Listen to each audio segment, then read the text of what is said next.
In the 90s, if you heard that unmistakable groove and saw a man in oversized headgear gliding across a room, you knew exactly who it was. Jamiroquai created a visual and sonic world that felt like it was beamed in from a different decade. But looking back today, it's clear they were doing something much deeper than just crafting pop hits. Today, we're peeling back the layers on the Jamiroquai story, from the soul of the band to the truth behind the spectacle. Jamiroquai hit the scene in London back in 1992, led by this incredibly charismatic frontman named JK. Most people know him as Jay, but his real name is Jason Cheatham. Before long, they became the face of the 90s acid jazz movement, eventually selling over 26 million albums worldwide. With massive tracks like Virtual Insanity and Cosmic Girl that just launched them into total superstardom. The name itself is a combination of jam from a musical jam session, and Iroquois, the Native American Confederacy, whose philosophy really resonated with JK.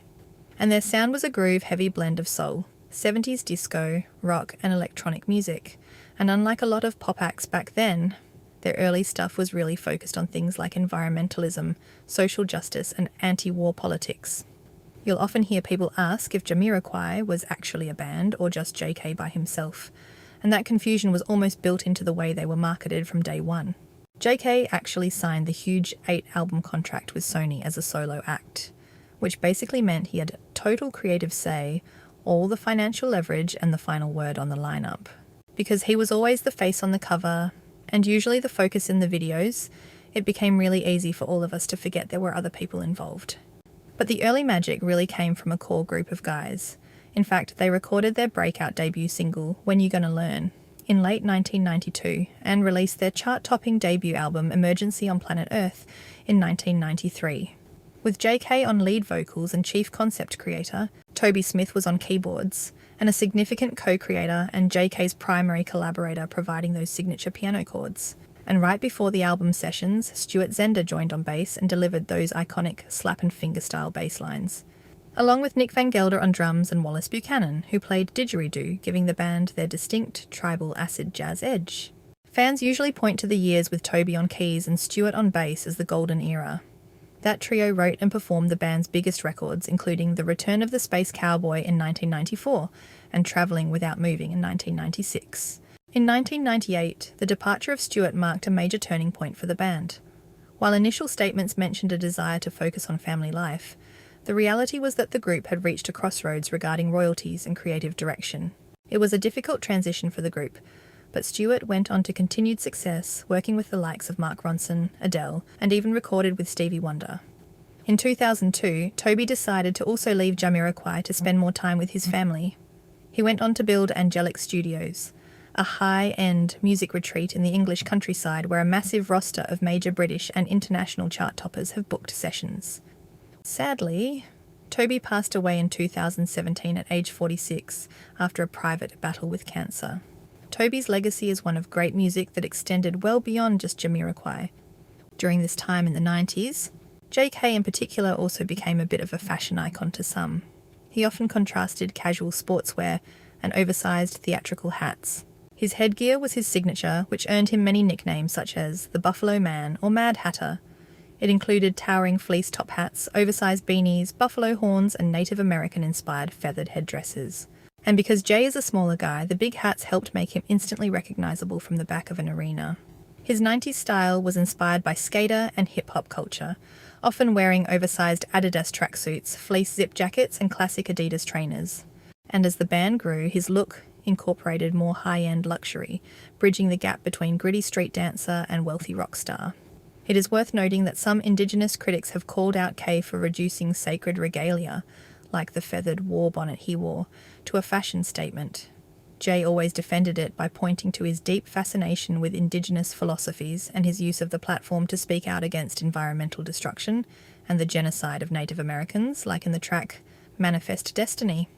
He also noted that for him, the hats provided a sense of spiritual power, or arenda, but by the 2010s he'd retired the feathers entirely, swapping them for high-tech, sci-fi LED helmets. It allowed him to keep that signature, larger-than-life headwear silhouette while moving the aesthetic into a completely new, futuristic space. I got to see them play in 1995 at the Liberty in Adelaide. It was their first tour of Australia right after the return of the Space Cowboy took off. They did shows in Sydney, Melbourne and Adelaide, only choosing to play in smaller, more intimate venues. And I really don't think I can quite explain what the atmosphere felt like. Because the venue was a smaller club rather than a bigger arena, it wasn't a massive over-the-top show, it was just really relaxed, intimate, and the energy was perfect. And 30 years later, I still get the chills just thinking about this show. It was amazing. Through the 1990s, Jamiroquai released 4 studio albums. Their debut was with Emergency on Planet Earth, which was launched in 1993. It established the band's trademark sound of acid jazz and funk fusion, hitting #1 in the UK. The album featured their debut single, When You Gonna Learn, which was a bit of an environmental anthem.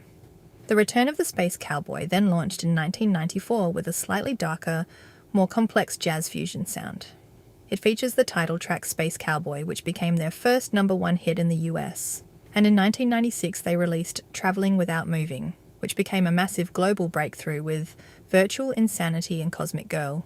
It shifted away from environmental themes with more of a focus on cars, love, and life.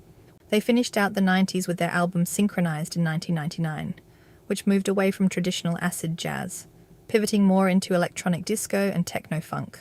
And it also gained a bit of a cult status, following its appearance in the dance scene of the film Napoleon Dynamite.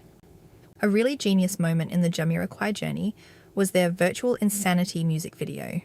Music videos in the 90s were some of the best ever made, and Jamiroquai was a clear example of this, with this video as it was a great piece of trickery. In the Virtual Insanity video it appears the floor was moving, but it was actually the walls that were doing all the work.